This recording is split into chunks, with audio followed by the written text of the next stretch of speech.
Pria ini mendatangi si gadis cantik karena sangat rindu kepadanya, bro. Dia mengatakan, abang sangat rindu kepadamu, dek. Ahai, hahaha. Sambil memegang tangan si gadis, dia mengatakan lagi, hidupku terasa hampa ketika kau jauh dariku. Yeay. Tapi tiba-tiba ada yang datang, mereka pun bersembunyi. Ternyata yang datang adalah si Monja, bro. Aku sedang ganti baju, alasan gadis itu. Kalau ada waktu, aku ingin bicara kepadamu, kata si Monja. Ya sudah, bicaralah, jawab si gadis. Lalu si Monja bertanya, aku telah mendengar isu kalau kau telah jalan-jalan di pasar dengan seorang pria. Namun gadis cantik ini pandai ngeles, bro. Semua itu hanyalah isu belaka. Dia mengatakan, aku tak pernah bertemu dengan siapapun, aku hanya bersama si Tuti. Pria sombong itu pun percaya saja. Tapi ketika si gadis tersenyum, si abang terus menatapnya. Dan tiba-tiba celup, bah, mensosor aja, bro. Hahaha. Si abang mencium si gadis sehingga gadis itu pun terkejut oleh kecupannya.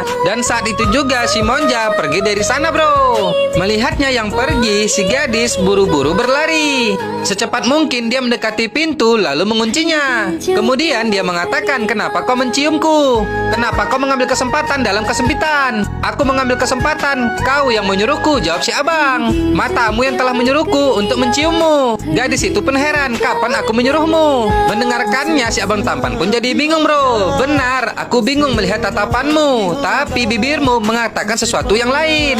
Namun setelah itu malah si gadis yang maju. Dia menyosor si abang juga. Waduh, gawat. Woi, woi, woi, udah woi, banyak bocil yang lihat nih. Hahaha. Tapi tiba-tiba gadis itu melepaskan kecupan mereka sembari mengatakan, tidak, ini tak boleh terjadi.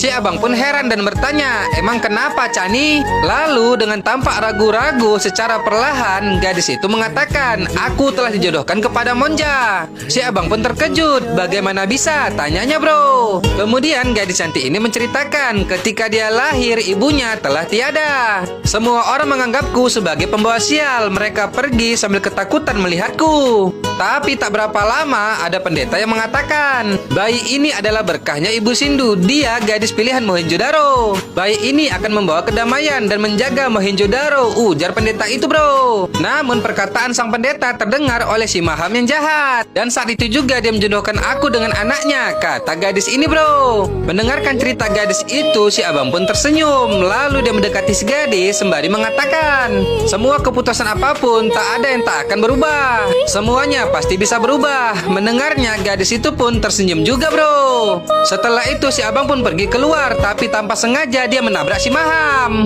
Melihat si abang, raja jahat ini pun sangat terkejut. Namun si abang pura-pura bodoh, bro. Dia berlagak seperti pelayan di sana.